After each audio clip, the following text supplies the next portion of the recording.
You're listening to Featherweight, written by DoctorSiren and narrated by Anoop. Chapter 2. When you hide a part of yourself, do other people notice? It's quite lovely out here today, Mumbo thought, adjusting his red tie. Green had planned a meeting to discuss some plans that had been made behind Mumbo's back, but that was pretty typical for his best friend. Most of the plans didn't end in total disaster, so Mumbo was hoping this would be one of the safe ones too. The tall Englishman arrived in front of a giant mansion, specifically in front of the mansion's large stairway. With a slight chuckle, Mumbo hopped up the stairs with ease. He ran one hand through his hair as he rang the doorbell with the other.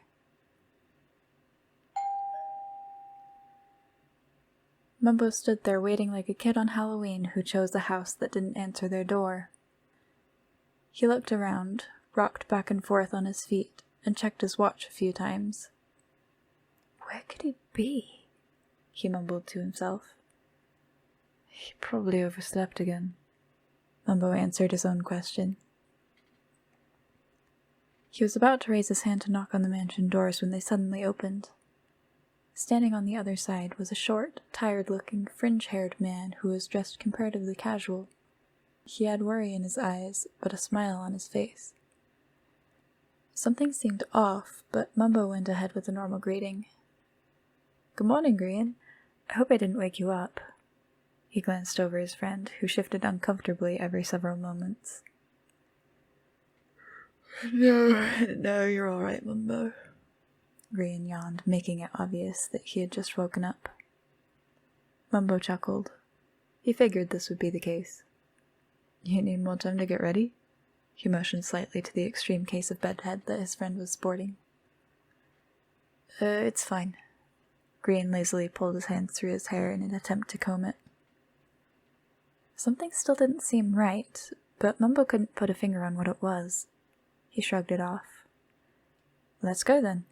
Mumbo smiled and began to walk forwards. He heard the sound of the front door closing, followed by Green running to catch up with him. Mumbo sensed that something was bothering Green.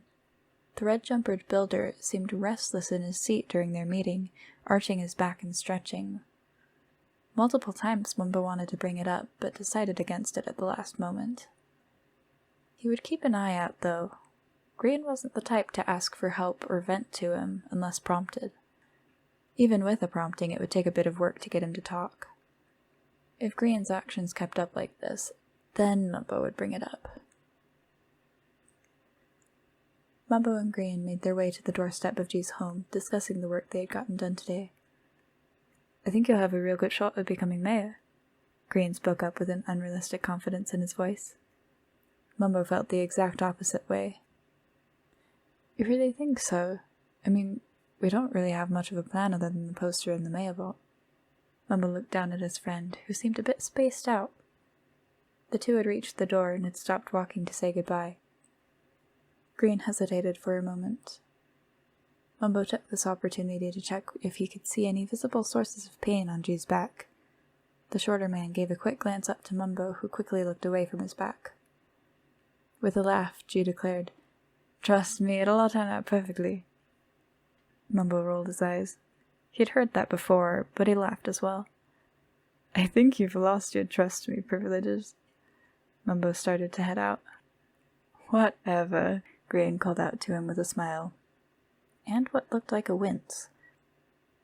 All right, see you tomorrow. Mumbo waved to his best friend and paused to watch him get inside. Green gave him a wave back and turned around. Nothing looked out of place. Maybe he got a sunburn or a bruise. Mr. Jumbo clapped the extra redstone dust off his hands as he continued down the steps, making his way to his own base.